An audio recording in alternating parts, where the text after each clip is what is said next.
बहुत समय पहले की बात है। एक छोटे से गांव में राम नाम का एक गरीब किसान रहता था। राम के पास थोड़ी सी जमीन थी जिस पर वह खेती करता था। वह मेहनती था, लेकिन उसकी फसलें इतनी नहीं होती थीं कि वह अपने परिवार का पेट भर सके। राम के पास पैसों की कमी थी, लेकिन उसके पास ईमानदारी और मेहनत की दौलत थी। एक दिन राम को पता चला कि उसके गांव में एक साधु महाराज आए हैं जो लोगों को आशीर्वाद देते हैं और उनकी समस्याओं का समाधान करते हैं। राम ने सोचा कि क्यों न वह साधु महाराज से मिलकर अपनी समस्याओं का समाधान पूछे। वह साधु महाराज के पास गया और अपनी गरीबी की समस्या बताई। साधु महाराज ने राम की बात ध्यान से सुनी और उसे एक चमकता हुआ पत्थर दिया। उन्होंने कहा, यह कोई साधारण पत्थर नहीं है, यह एक कीमती हीरा है। इसे बेचकर तुम बहुत सारा पैसा कमा सकते हो और अपनी सारी समस्याओं का समाधान कर सकते हो।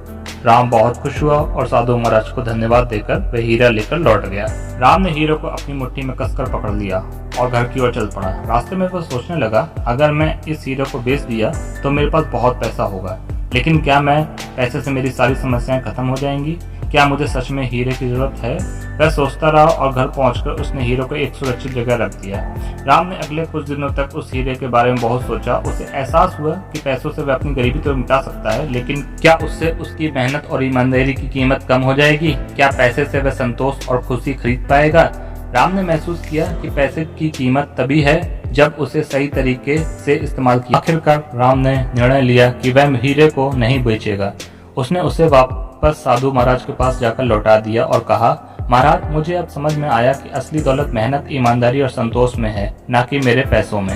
यह हीरा मेरे लिए कीमती हो सकता है, लेकिन मेरी आत्मा की सच्ची खुशी मेरी मेहनत और ईमानदारी है। साधु महाराज राम की बात सुनकर मुस्कुराए और बोले, तुमने सच्चाई को पहचान लिया है।